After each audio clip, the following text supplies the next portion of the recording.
299 রাঙামাটি আসনে স্বতন্ত্র প্রার্থী পহেল চাকমার সাক্ষাৎকার পর্ব 1। বৈধতা জট কাটিয়ে বিজয়ের রূপরেখায় পহেল চাকমার শক্ত অবস্থান।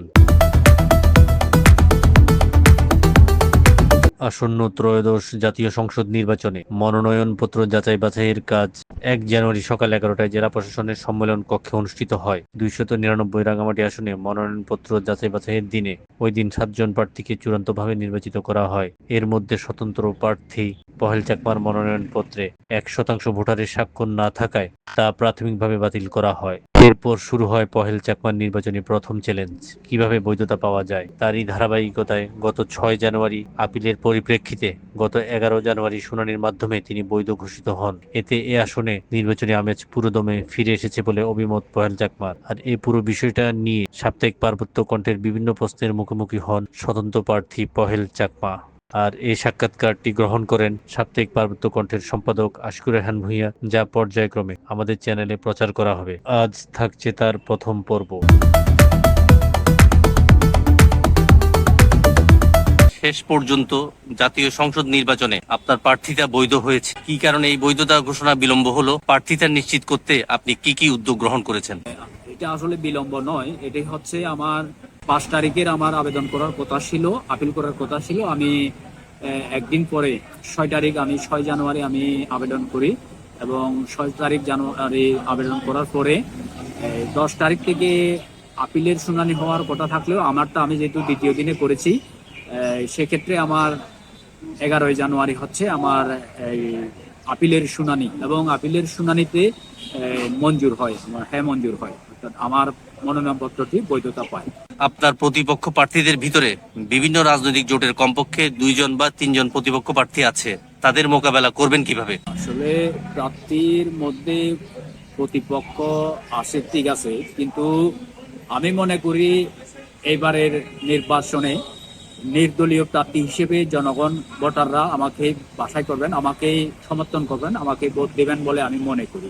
যেহেতু দলীয় প্রার্থী হলে অনেক বাধা, দলীয় সিদ্ধান্তর উপরে যাওয়া সম্ভব না।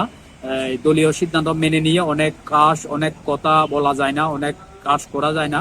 তো আমি নির্দলীয় হিসেবে আমি মনে করি আমার যেটা ভালো হবে, ভালো লাগবে, আমার জাতীয় স্বার্থে, রাঙ্গামাটিবাসীর স্বার্থে ভালো হবে মনে করতে পারবো, সেটা আমি নির্দ্বিধায় করতে পারবো মনে করি।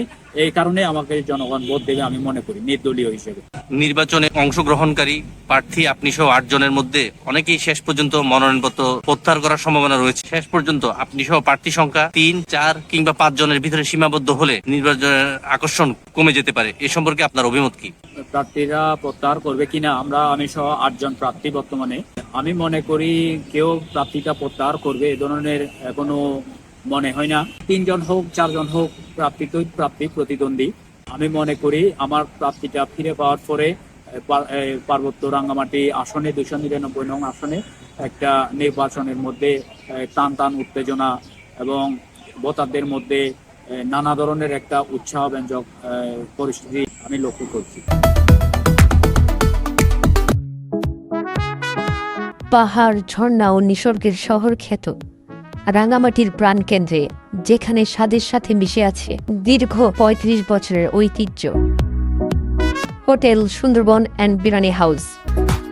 খাঁটির সাথে সকাল ও বিকালে নাস্তায় থাকছে স্পেশাল পরোটা, নান, রুটি, গরম খিচুড়ি, চা, ডিম আর মুখে লেগে থাকার মতো হাঁসের মাংস। দুপুর ও রাতের খাবারে রয়েছে রাজকীয় আয়োজন, সুস্বাদু বিরিয়ানি, সাদা ভাত, গরুর মাংস, দেশি মুরগি, হাঁসের মাংস, কাপ্তাই লেকের রুই, কাতল, কালীবাউস, বোয়াল, ছোট মাছ সহ রকমারি মাছের পদ এবং শুটকি ভর্তা, মাছ ভর্তা, বেগুন ভর্তা সহ আরো বিভিন্ন রকম দেশি সবজি। স্বাদে, বিশ্বাসে ও ঐতিহ্যে hotel Sundarban and biryani house. আসন্ন নির্বাচনে আপনি জয়ী হলে রাঙামাটি তথা পার্বত্যাঞ্চলে বসবাসরত পাহাড়ি ও বাঙালিদের সাথে কি ধরনের ভূমিকা রাখতে চান? আসলে আমি যদি নির্বাচিত হই, আমার তো ইশতেহার আছে, ইশতেহারে আমি সরাসরি আমি ঘোষণা করব ইশতেহার, এবং ইশতেহার আমরা বিলি করব জনগণের ভোটারের মাঝে 22 তারিখ থেকে, আগামী জানুয়ারি 22 তারিখ থেকে প্রতীক বরাদ্দ হওয়ার 21 তারিখ প্রতীক বরাদ্দ হবে। 21 তারিখের পরে 22 তারিখ থেকে আমরা সেটা আমরা আমি নির্বাচিত হলে আমার এলাকার জনগণের জন্য আমি কি উন্নয়ন, কি পদক্ষেপ, কি পরিকল্পনা নিয়েছি সেটা আপনারা আমার ইশতেহারে আপনারা পাবেন। আপনার দৃষ্টিতে অত্র আসনের প্রধান সমস্যা কি? আপাতত মনে হচ্ছে সে ধরনের বড় ধরনের সমস্যা নেই বললে চলে। আমি এই আসনে খুবই একটা চমৎকার বোতেল লড়াই হবে, স্বতঃস্ফূর্ত সবাই অংশগ্রহণ করবে প্রাণবন্তভাবে, এটা আমি মনে করি। আপাতত কোনো সমস্যা আছে বলে মনে করি না। পরবর্তী আসনগুলোতে থাকছে অত্র আসনের প্রধান সমস্যা, পার্বত্যাঞ্চলে বসবাসরত পাহাড়ি ও বাঙালিদের স্বার্থে তার ভূমিকা কি হতে পারে, পাহাড়ি নারীদের নিরাপত্তা ও ক্ষমতায়নে ভবিষ্যৎ পরিকল্পনা, শান্তি চুক্তি বাস্তবায়নের রোডম্যাপ কি, ভূমি কমিশন নিয়ে মতামত, স্বাস্থ্য, যোগাযোগ, পর্যটন সহ বিভিন্ন জনগুরুত্বপূর্ণ বিষয়ে পহেল চাকমার গুরুত্বপূর্ণ মতামত ও রাজনৈতিক বিশ্লেষণ। প্রিয় দর্শক, ধারাবাহিকভাবে স্বতন্ত্র প্রার্থী পহেল চাকমার পরবর্তী সাক্ষাৎকার দেখার আমন্ত্রণ জানিয়ে আজকের মতো এখানেই শেষ করছি। আশকুর রেহান ভূঁইয়া, সম্পাদক, সাপ্তাহিক পার্বত্য কণ্ঠ।